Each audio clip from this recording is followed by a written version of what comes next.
संध्या का समय था और डॉक्टर चड्ढा तैयार होकर गोल्फ खेलने के लिए अपने घर से निकल रहे थे। घर से निकलते ही डॉक्टर चड्ढा ने देखा कि सामने से डोली निकल रही है और डोली के पीछे दो बूढ़े दंपत्ति एक दूसरे को सहारा देते हुए आगे बढ़ रहे थे। डोली तो अपने रास्ते जाती रही, लेकिन वह दोनों बूढ़े लोग डॉक्टर चड्ढा के पास आकर रुके।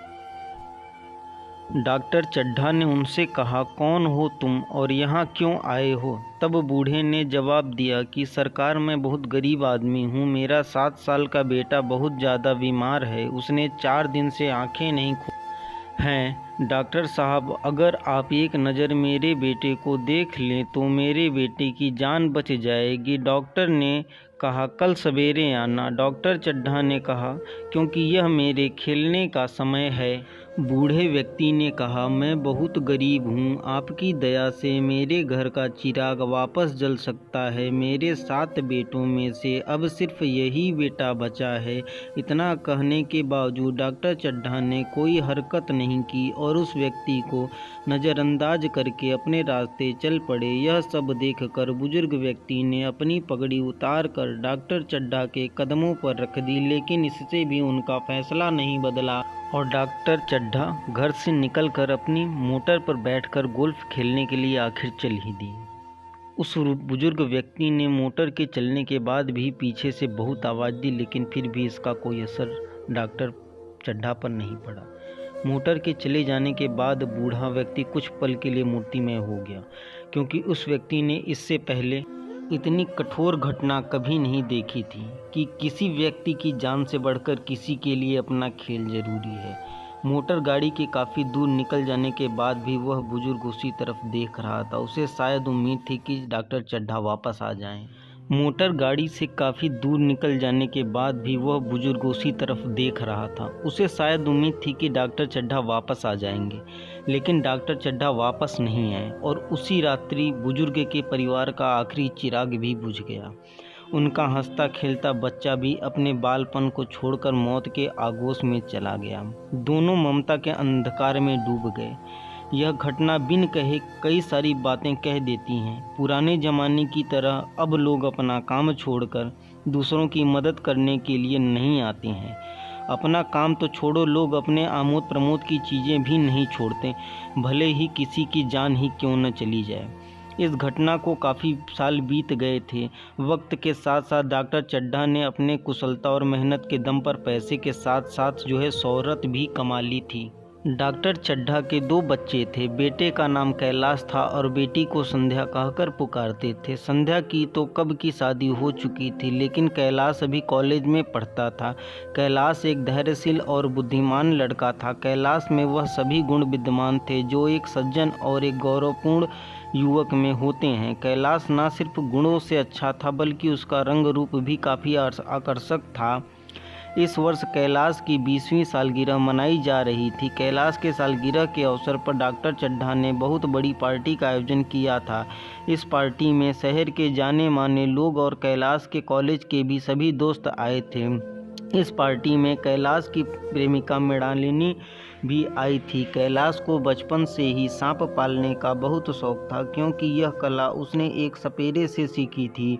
उस सपेरे ने कैलाश को सांप को वश में करने के कई सारे मंत्र बताए थे, जिसके कारण कैलाश अक्सर सांपों को अपने घर पर बिना उनके जहरीले दांत निकाले वश में करके रखता था। कैलाश के इस शौक के बारे में उसके दोस्तों को भली भांति जानकारी थी और मृणालिनी को भी इस बारे में पता था। मृणालिनी ने कैलाश को अपने सांप दिखाने का आग्रह किया, लेकिन कैलाश ने उसे यह कहकर मना कर दिया कि अभी यहाँ काफ़ी शोर शराबा है, अभी सांप दिखाना सही नहीं होगा। लेकिन मृणालिनी कहाँ किसी की सुनने वाली थी। उसने कैलाश से कई बार अनुरोध किया, जिसके बाद कैलाश को मृणालिनी की बात माननी ही पड़ी। मृणालिनी के साथ साथ कैलाश के दोस्त को भी सांप देखने के लिए आ गए। कैलाश के दोस्त कैलाश को यह कहकर टिप्पणी करने लगे थे कि तुम जरूर सांप के दांत निकाल दिए होगे और अभी तुम बड़ी बड़ी बातें कर रहे हो। कैलाश के दोस्तों ने इस तरह की कई सारी बातें कहकर कैलाश के ऊपर कई कटाक्ष किए, जिसे सुनने के बाद कैलाश को काफ़ी गुस्सा आ गया था और उसने अपने दोस्तों से कहा, रुको, मैं तुम सभी को अपना सबसे जहरीला सांप दिखाता हूँ। यह कहकर कैलाश सबसे जहरीले काले रंग के सांप को सबके सामने लाया, लेकिन उसके दोस्त अब भी उस पर टिप्पणी किए जा रहे थे, जिसके बाद कैलाश तिलमिला गया और उसने सांप का गला काफ़ी ज़ोर से दबा दिया, जिसके कारण दबाव पड़ते ही सांप के जहरीले दांत और विष ग्रंथि साफ साफ दिखाई दे रही थी। सांप को देखकर कैलाश के दोस्त काफ़ी डर गए थे, जिससे कैलाश को काफ़ी अच्छा लगा और उसने जैसे ही सांप के गर्दन की पकड़ ढीली की, वैसे ही सांप ने कैलाश के हाथों पर डस लिया। जहरीला सांप होने की वजह से उस सांप का जहर देखते देखते ही पूरे शरीर पर फैल गया और वह समारोह जो कुछ समय पहले हंसी और उल्लास की आवाज़ों से गूंज रहा था, वह अचानक शोक और मातम में बदल गया। कैलाश की माँ ने तो रो रो कर पूरा घर सर पर उठा लिया था। कई सारे झाड़ फूँक करने वाले लोगों को बुलाया गया, लेकिन किसी भी झाड़ फूँक का असर कैलाश पर नहीं हो रहा था। डॉक्टर चड्ढा ने भी रो रो कर आंसू की नदियां बहा दी थी।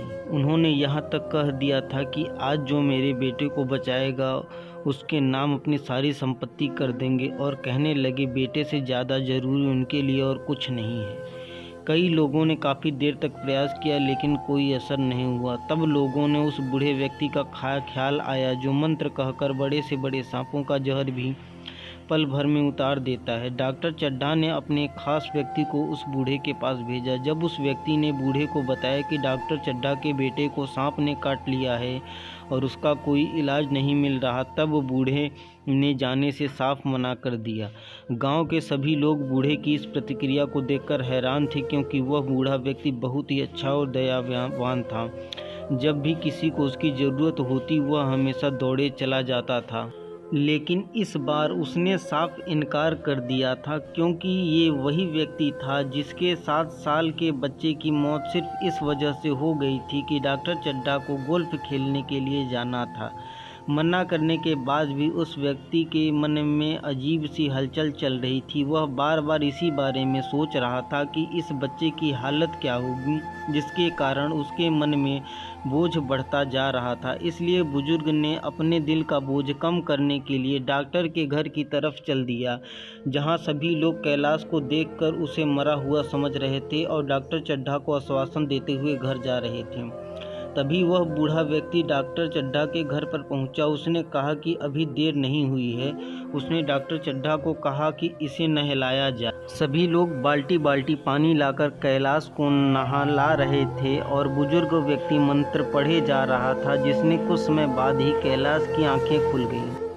कैलाश को होश में आते देख सभी लोग बहुत ज़्यादा खुश हो गए। कुछ देर बाद जब डॉक्टर चड्ढा ने बुजुर्ग व्यक्ति को अपने आसपास देखा, तो वह पता चला कि वह बूढ़ा व्यक्ति वहां से जा चुका है। डॉक्टर चड्ढा की पत्नी ने उनसे पूछा कि बूढ़ा व्यक्ति कौन था। डॉक्टर चड्ढा ने अपनी पत्नी को कहा कि वह बूढ़ा व्यक्ति हमारे लिए ईश्वर के स्वरूप था। वह व्यक्ति वही था जिसकी मदद मैंने कई साल पहले नहीं की थी, लेकिन इस गरीब लेकिन हृदय से अमीर व्यक्ति ने आज हमें हमारी सबसे बड़ी दौलत दे दी। इस तरह डॉक्टर चड्ढा को अपनी गलती का एहसास हुआ।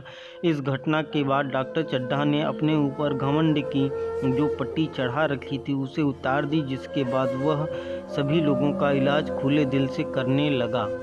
इस घटना के बाद डॉक्टर चड्ढा ने अपने ऊपर घमंड की जो पूरी पट्टी चढ़ा रखी थी उसे उतार दी, जिसके बाद वह सभी लोगों का इलाज खुले दिल से करने लगा। उम्मीद है आपको हमारी स्टोरी पसंद आई होगी। मिलते हैं नेक्स्ट स्टोरी में। चैनल को सब्सक्राइब कर लीजिए। धन्यवाद।